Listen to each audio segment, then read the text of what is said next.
और आगे बढ़ते हुए अब बात करेंगे औरंगजेब पर सियासी रण की। औरंगजेब पर दिए बयान के बाद अबू आजमी कैसे मुश्किलों में घिर गए हैं, बताते हैं। गलत हिस्ट्री दिखाई जा रही है। औरंगजेब रहमतुल्लाह अलैह ने बहुत सारी मंदिरें बनवाई हैं। औरंगजेब क्रूर शासक नहीं है। बिल्कुल क्रूर शासक नहीं बनता।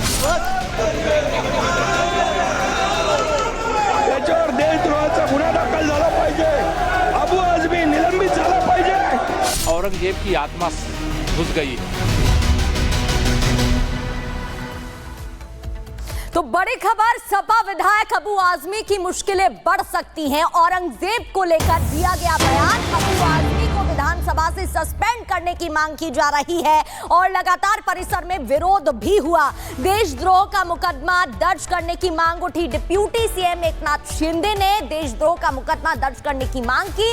देशद्रोही भी करार कर देना चाहिए, कहा। तमाम प्रतिक्रिया सामने आई। विधानसभा परिसर की बात करें तो विरोध प्रदर्शन लगातार देखने को मिला, जहां हाथों में पोस्टर लेकर विरोध करते नेता नजर आए। तो देशद्रोह का मुकदमा करने की मांग उठ रही है। सत्यप्रकाश इस वक्त हमारे साथ जुड़े हुए हैं और ज्यादा जानकारी इस खबर पर दें।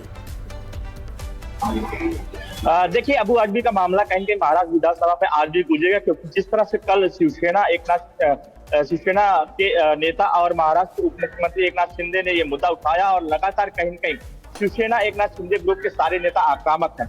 लगातार इसी बयान को लेकर ये मांग किया जा रहा है कि अबू आजमी को सस्पेंड किया जाए। कल महाराष्ट्र के मुख्यमंत्री भी इस बात को लेकर कहीं कहीं उन्होंने कहा कि जिस तरह से अबू आजमी ने बयान दिया कहीं कहीं बहुत गलत किया है, और जिस तरह से पुलिस की बात करें तो वहीं पुलिस ने FIR दर्ज की कार्रवाई करना शुरू कर दिया है।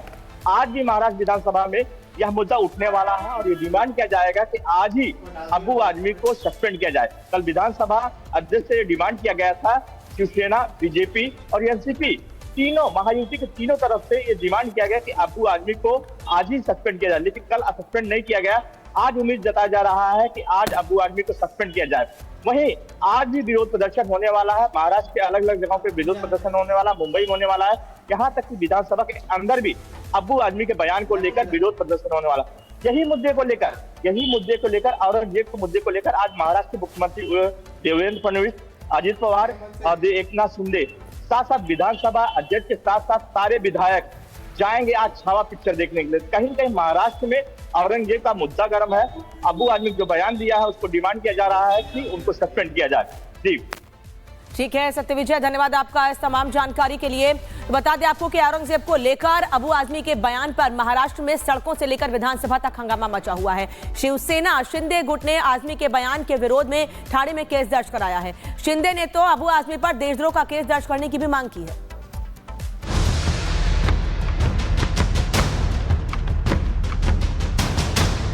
औरंगजेब के ज़माने में भारतवर्ष जो है सोने की चिड़िया था, एक इंसाफ पसंद बादशाह था वो।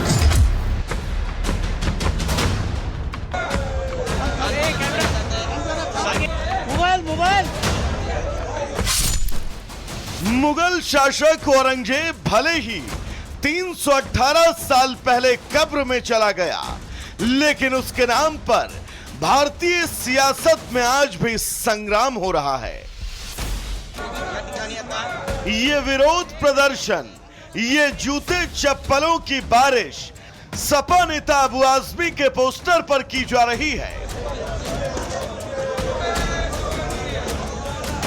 औरंगजेब से प्रेम करने वाले अबू आजमी के खिलाफ औरंगजेब के विरोधियों ने अब मोर्चा खोल दिया है।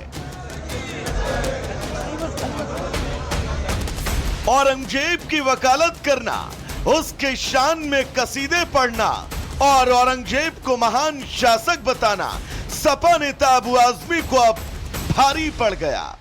अबू आजमी के बयान के बाद पूरे महाराष्ट्र का सियासी पारा हाई है। सड़क से लेकर सदन तक माहौल गर्म है। सड़क पर जहां अबू आजमी के खिलाफ प्रदर्शन हुआ, तो वहीं महाराष्ट्र विधानसभा में भी इसको लेकर हंगामा हुआ। निलंबित झाला पाहिजे आणि त्याच्यावर देशद्रोहाचा गुन्हा दाखल झाला पाहिजे। माहौल खराब होता देख अबू आजमी ने यू टर्न लिया और अपने बयान पर माफी मांगी और कहा कि उनके बयान को तोड़ मरोड़ कर पेश किया जा रहा है। अबू आजमी ने औरंगजेब की शान में कसीदे पढ़े, उन्हें महान मुगल शासक बताया। साथ ही कहा कि औरंगजेब के समय देश सोने की चिड़िया हुआ करता था। गलत हिस्ट्री दिखाई जा रही है। औरंगजेब रहमतुल्लाह अलैह ने बहुत सारी मंदिरें बनवाई हैं। औरंगजेब क्रूर शासक नहीं है। बिल्कुल क्रूर शासन नहीं बनता। कोई हिंदू मुस्लिम की लड़ाई नहीं थी। औरंगजेब के ज़माने में भारतवर्ष जो है सोने की चिड़िया था। हमारी सरहद बढ़ी हुई थी। हरियाणा से गिरफ्तार संदिग्ध आतंकी से पूछताछ में बड़ा खुलासा हुआ है। 4 मार्च को ग्रेनेड लेकर फरीदाबाद से अयोध्या जाने वाला था संदिग्ध आतंकी अब्दुल रहमान। 2 मार्च को गुजरात और हरियाणा एटीएस ने अब्दुल रहमान को गिरफ्तार कर लिया। उसके बाद से पूछताछ की जा रही है। उसके पास से उसका फोन भी बरामद किया गया और एक के बाद एक चौंकाने वाले खुलासे। अलकायदा से भी जुड़ा था अब्दुल रहमान, AQIS से भी जुड़ा हुआ था। ISI से कनेक्शन निकलकर सामने आया। ग्रेनेड लेकर अयोध्या जाने वाला था। 4 मार्च को ग्रेनेड लेकर जा रहा था। साजिश रची जा रही थी, पहले से ही प्लानिंग प्लॉटिंग की गई थी। कौन सी तारीख होगी, राम मंदिर को टारगेट किया गया था। धर्म स्थलों की तस्वीरें उसके मोबाइल फोन से बरामद की गई है। साजिश रची जा रही थी। इसके साथ इस पूरी साजिश में कौन कौन शामिल था, क्या और कोई आतंकी भी शामिल था, धर्म स्थलों को ही क्यों टारगेट किया जा रहा है। 4 मार्च को अयोध्या जाने वाला था अब्दुल रहमान। ग्रेनेड उसके पास से 2 हैंड ग्रेनेड बरामद हुए हैं। वही ग्रेनेड लेकर अयोध्या जाने वाला था। राम मंदिर उसके टारगेट पे था। पूछताछ लगातार की जा रही है। हरियाणा एटीएस लगातार मामले की छानबीन में जुटी है, पूछताछ कर रही है। टेरर प्लान के पीछे किसका हाथ? संदिग्ध आतंकी से लगातार पूछताछ जारी है और जतिन इस वक्त हमारे साथ जुड़े हुए हैं संभल से। जतिन, जरा विस्तार से जानकारी दीजिए कि अब तक क्या क्या खुलासा हुआ है और आगे कैसे कार्रवाई की जाएगी। बताया जा रहा है कि अयोध्या में बड़ा आतंकी हमला करने की साजिश रची गई थी। बिल्कुल, देखिए अयोध्या के एडमिनिस्ट्रेशन ब्लॉक को टारगेट करने की कोशिश थी और यही कारण था कि दोनों हैंड ग्रेनेड को लेने के लिए अब्दुल रहमान फरीदाबाद पहुंचा था।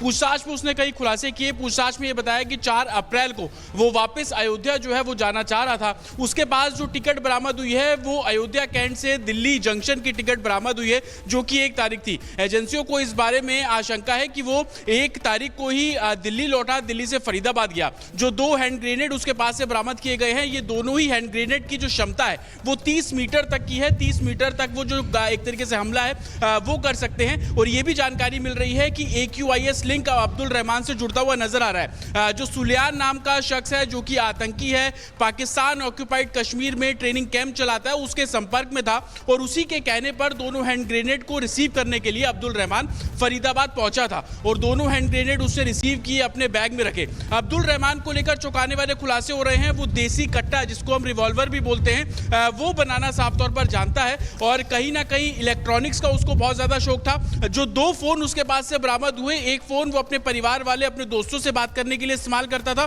दूसरा जो फोन उससे बरामद हुआ है उसी में तमाम वो संदिग्ध लिटरेचर है। उस लिटरेचर में कई धार्मिक कट्टरपंथियों के वीडियोस एजेंसियों को हाथ लगे हैं, जिसमें कुछ जमात से भी जुड़े हुए हैं और यही कारण है कि किस तरीके से वो रेडिकलाइज हुआ, उसको बरगलाया गया। इसमें जमात की एंट्री होती हुई और उसको इन्वेस्टिगेट करने का जो काम है वो एडमिनिस्ट्रेशन लगातार कर रहा है। कई ऐसे वीडियोस मिले हैं जो किसी एक धर्म को बहुत अब्यूजिव लैंग्वेज जो है वो दे रहे हैं और अपने धर्म को बहुत ऊपर रखने के जो वीडियो हैं वो अब्दुल रहमान के फोन में मिले हैं और यही कारण है कि जो IP एड्रेस एजेंसी उसने रिकवर की है उसमें पाकिस्तान के बहुत सारे IP एड्रेस हैं। जिस मेल के जरिए वो बात किया करता था उसमें पाकिस्तान के मेल है और कुछ ऐसे नंबर्स, इंटरनेशनल नंबर मिले हैं जो पाकिस्तान की कंट्री